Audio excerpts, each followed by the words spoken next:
அனைவருக்கும் வணக்கம். இந்த வீடியோவில் நீங்கள் கமெண்டில் கேட்ட கேள்விக்கெல்லாம் வரிசையாக பதில் ஒவ்வொன்றா பார்க்கலாம்.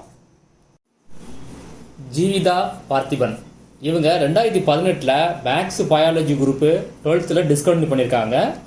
இப்போ நடந்த மார்ச் எக்ஸாமில் 11th ப்ராக்டிகல் இல்லாத குரூப்பை எடுத்து 427 மார்க் எடுத்து பாஸ் பண்ணிட்டாங்க. இப்போ இவங்க என்ன கேட்குறாங்க அப்படின்னா, இப்போ வர சப்ளிமெண்ட்ரி எக்ஸாம் எழுதலாமான்னு கேட்குறாங்க. நிச்சயமாக எழுதலாம்.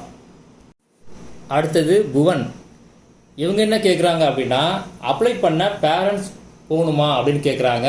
அப்ளை பண்ணுறதுக்கு பேரண்ட்ஸ் தேவையில்லை, நீங்கள் மட்டும் போனால் போதும். ஆனால் நீங்கள் கண்டிப்பாக போய் ஆகணும், ஏன்னா நீங்கள் அங்கே சைன் பண்ணணும், அதனால் கண்டிப்பாக போகணும். அடுத்தது இவங்களே என்ன கேட்குறாங்க அப்படின்னா, அட்டெம்ப்ட் எக்ஸாம் ஈஸியாக இருக்குமா டஃப்பாக இருக்குமான்னு கேட்குறாங்க. எப்போதும் போல பப்ளிக் எக்ஸாம் மாதிரி அதே மாதிரி தான் இருக்கும், வித்தியாசம் ஒன்றும் இருக்காது. அடுத்தது ஜிஎன் கேமர் அப்படின்னு ஒரு ஐடியிலேருந்து கேட்டிருக்காங்க. என்ன கேட்டிருக்காங்க அப்படின்னா, ரீஎவல்யூஷன் போடலாமா அப்படின்னு கேட்டிருக்காங்க. போடுறதா போடுங்க, ஆனால் எனக்கு தெரிஞ்சு அது போட்டு அதனால் கொஞ்சம் சேஞ்சஸ் இருக்கிறது ரொம்ப ரேர் தான். அது கொஞ்சம் டைம் வேஸ்ட் தான் நான் நினைக்கிறேன். நீங்கள் உங்கள் சாய்ஸ் படி எப்படினாலும் பண்ணிக்கலாம். அடுத்தது சுகா ரூம்மேட் இந்த ஐடியிலேருந்து ஒருத்தர் கேட்டிருக்காங்க. இப்போ சப்ளிமெண்ட்ரி எக்ஸாம் எழுதுனா காலேஜ் ஜாயின் பண்ண முடியுமா? இதே கேள்வி நிறைய பேர் கேட்டிருக்கீங்க. காலேஜ் ஜாயின் பண்ணலாம், ஆனால் நீங்கள் நினச்ச காலேஜ் நினச்ச குரூப்பு இதெல்லாம் கிடைக்கிறது கொஞ்சம் கஷ்டம்.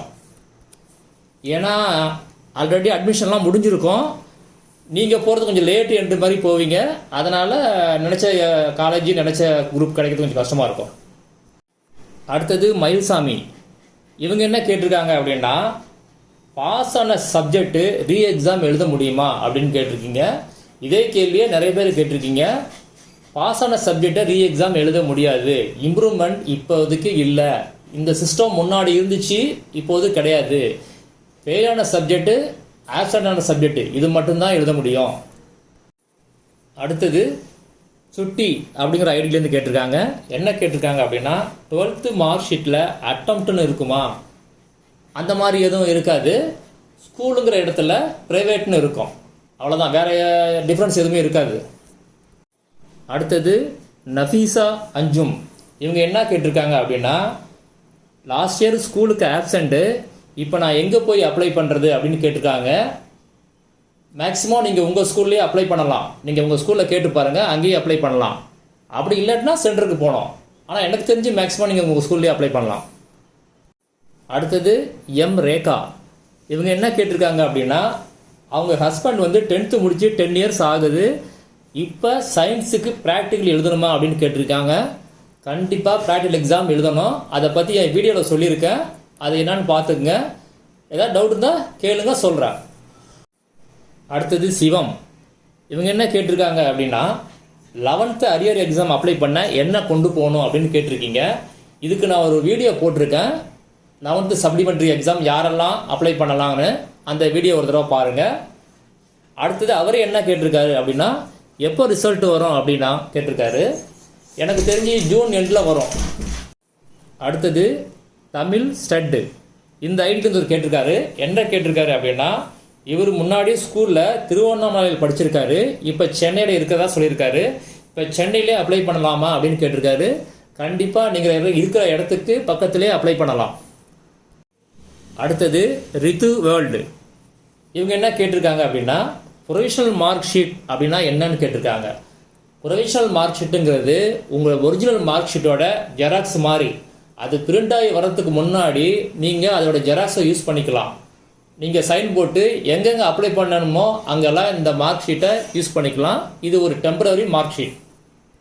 அடுத்தது ஜிசு ஒய்டி இந்த ஐடியிலேருந்து ஒருத்தர் கேட்டிருக்காங்க. என்ன கேட்டிருக்காங்க அப்படின்னா, 10th மேக்ஸ் ஃபெயிலு.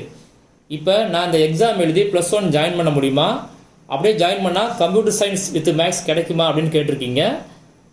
கொஞ்சம் வாய்ப்பு கம்மி தான், ஏன்னா நீங்களாம் லேட் என்ட்ரி மாதிரி போகிறதுனால ஆல்ரெடி சீட் எல்லாம் ஃபில்லப் ஆகிருக்கும்.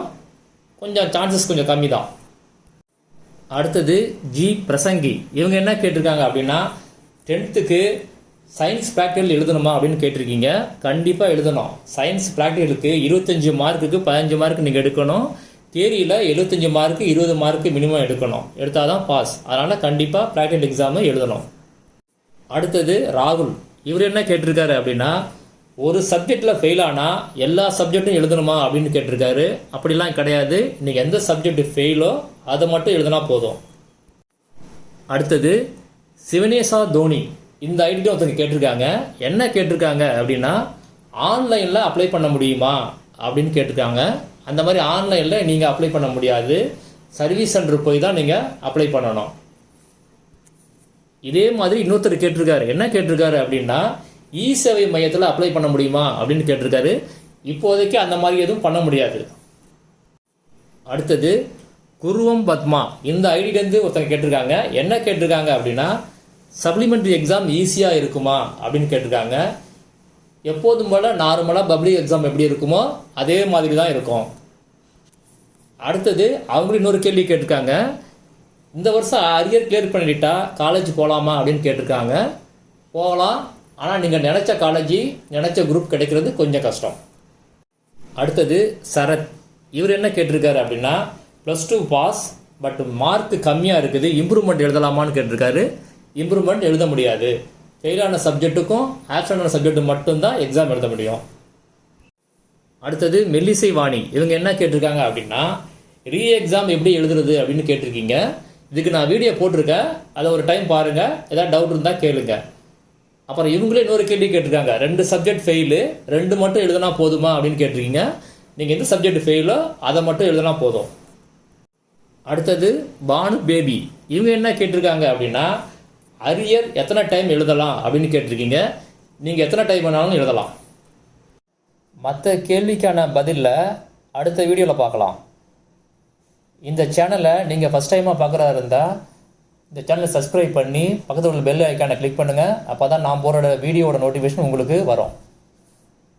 இந்த வீடியோ யூஸ்ஃபுல்லாக இருந்தால் ஒரு லைக் பண்ணுங்கள், உங்கள் ஃப்ரெண்ட்ஸுங்களுக்கு ஷேர் பண்ணுங்கள். கேள்வி இருந்தால் கமெண்டில் கேளுங்கள்.